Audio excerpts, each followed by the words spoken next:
प्रशासन से इजाजत मांगी। वाराणसी में 2:30 बजे तक धरना चलेगा, यानी अगले 2 घंटे तक धरना चलेगा। अमित शाह ने इंडिया न्यूज से कहा है।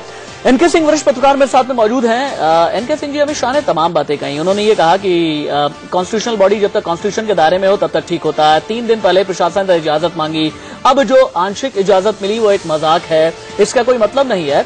अगले 2 घंटे में कितना बड़ा पॉलिटिकल कैनवास खींचा जाएगा? मुझे लगता है कि ऑलरेडी खिंच गया है, कल रात से ये खिंचना शुरू हो गया है और जो पर्पस था इसका वो सब अचीव कर लिया गया है। अमित शाह ने जो कहा कि कॉन्स्टिट्यूशनल बॉडी अगर कोई ऐसा करती है, अव्वल तो डिस्ट्रिक्ट मजिस्ट्रेट आरओ ने अगर ये किया है, जो पूरा कुछ हुआ है वो कहीं से मुझे लगता है कि आरओ ने अपने मन से किया है, तो ये निहायत बेवकूफी का वो है।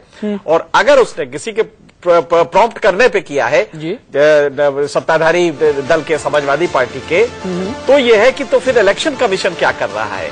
कम से कम वो अपने इसको संज्ञान में लेता हुआ कल ही कह देता कि नहीं भाई, नरेंद्र मोदी की रैली आप कैसे नहीं कराएंगे, उसको हटा देता, दूसरा आरओ ले आता और वो करा सकता था। तो मुझे पता नहीं इलेक्शन कमीशन का ये पूरा कंडक्ट या तो कोई सिक्योरिटी थ्रेट बहुत बड़ा है जो पब्लिक में नहीं ला रहे हैं, या फिर ये है कि इलेक्शन कमीशन भी कहीं ये कंडक्ट एक्सप्लेन नहीं हो पा रहा। और मुझे एक दूसरी बात आपके व्यूअर से कहनी है। नरेंद्र मोदी ने रैली के दौरान कहा था, ना मैं आया हूं, ना मुझे किसी ने भेजा है, मुझे गंगा मां ने बुलाया है। तो कल जब गंगा मां ने कल आरती मना हुई तो गंगा मां ने मना कर दिया होगा, इसको डीएम को क्यों कोस रहे हैं आप? जब बुलाया तो गंगा मां ने बुलाया, लेकिन जब आपको मना कर दिया डीएम ने, तो हो सकता है गंगा मां ने डीएम से कहा हो कि भाई इनको मना कर दो। डीएम गंगा आरती की इजाजत नहीं है, गंगा आरती डीएम कुतर्क कर रहे हैं, गंगा पुत्र वो नहीं है। लेकिन जब आप सीख कर रहे हैं, किसी गॉडेस से सीख कर रहे हैं, गंगा गॉडेस से सीख कर रहे हैं, तो ये भी मान लीजिए। जी ठीक है, एक बार शीतल के पास मैं चलता हूँ। शीतल के पास एक बार मैं चलता हूँ। शीतल, अभी अमित शाह के साथ आपकी बातचीत हमने सुनी। अगले 2 घंटे तक अभी भी धरना जारी रहेगा, 2:30 बजे तक ये धरना चलने वाला है। अगले 2 घंटे में क्या कुछ संभावित है बीएचयू गेट पर? राशिद, इस हंगामे में मैं आपका सवाल नहीं सुन पा रही हूँ, लेकिन अब से थोड़ी देर पहले हमने अमित शाह से बात की।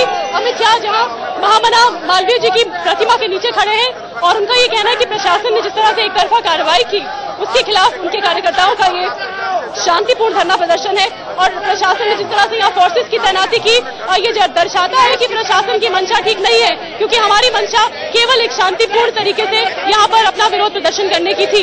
उनका ये कहना है कि आखिरी वक्त में प्रशासन ने जो इजाजत दी नरेंद्र मोदी के बाकी कार्यक्रमों की, वो एक मजाक था, एक भद्दा मजाक था, एक शरारत थी भारतीय जनता पार्टी के साथ, क्योंकि प्रशासन ने ये जो अनुमति दी आखिरी वक्त में, वो मीडिया के दबाव के तहत दी, क्योंकि मीडिया में ये खबर काफी बड़े जोर शोर से उठाई जा रही थी और उनके विरोध प्रदर्शन की बात आ रही थी, और इसलिए प्रशासन ने दबाव में आकर आखिरी वक्त में ये इजाजत दी।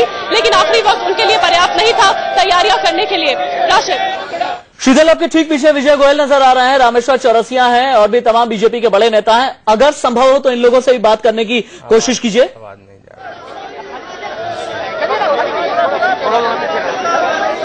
राशिद, आपका सवाल दोहराइए, मैं सुन नहीं पा रही हूँ। बस मैं ये कह रहा था कि बीजेपी के कई और नेता आपके आसपास खड़े हैं, विजय गोयल, रामेश्वर चौरसिया और तमाम नेता हैं। इन लोगों से भी अगर संभव हो तो बात कीजिए।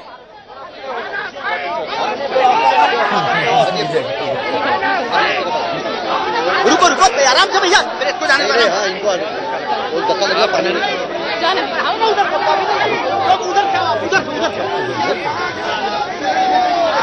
चलिए शीतल, आप कोशिश कीजिए बात करने की बीजेपी नेताओं से। मैं समझ